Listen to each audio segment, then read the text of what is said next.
Proverbs chapters 1 and 2.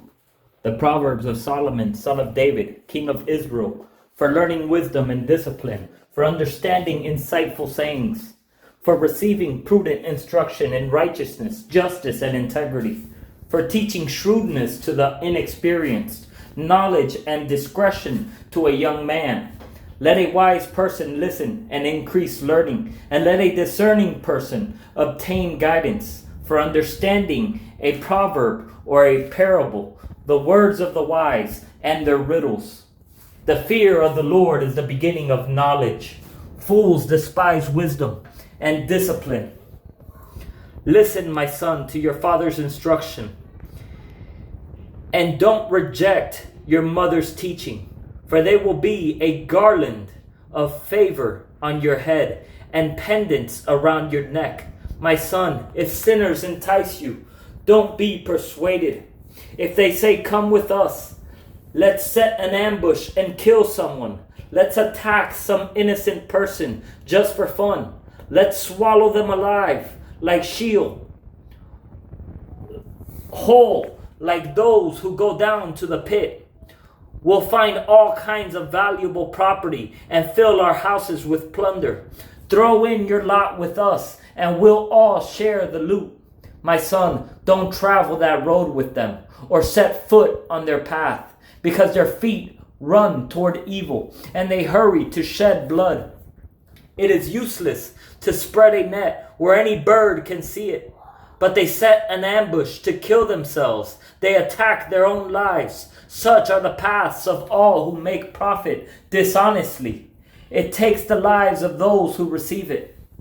Wisdom calls out in the street. She makes her voice heard in the public squares. She cries out above the commotion. She speaks at the entrance of the city gates. How long, inexperienced ones, will you love ignorance? How long will you mockers enjoy mocking, and you fools hate knowledge? If you respond to my warning, then I will pour out my spirit on you and teach you my words. Since I called out and you refused, extended my hand and no one paid attention. Since you neglected all my counsel and did not accept my correction, I, in turn, will laugh at your calamity. I will mock when terror strikes you. When terror strikes you like a storm and your calamity comes like a whirlwind. When trouble and stress overcome you, then they will call me, but I won't answer. They will search for me, but won't find me, because they hated knowledge, didn't choose to fear the Lord, were not interested in my counsel, and rejected all my correction. They will eat the fruit of their way and be glutted with their own schemes. For the apostasy of the inexperienced will kill them, and the complacency of fools will destroy them. But whoever listens to me will live securely and be undisturbed by the dread of danger.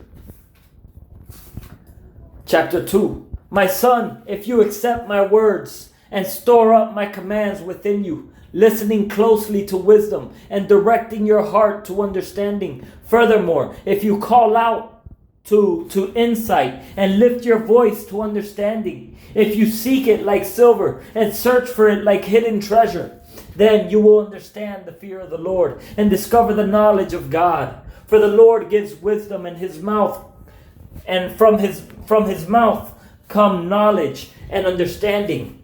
He stores up success for the upright.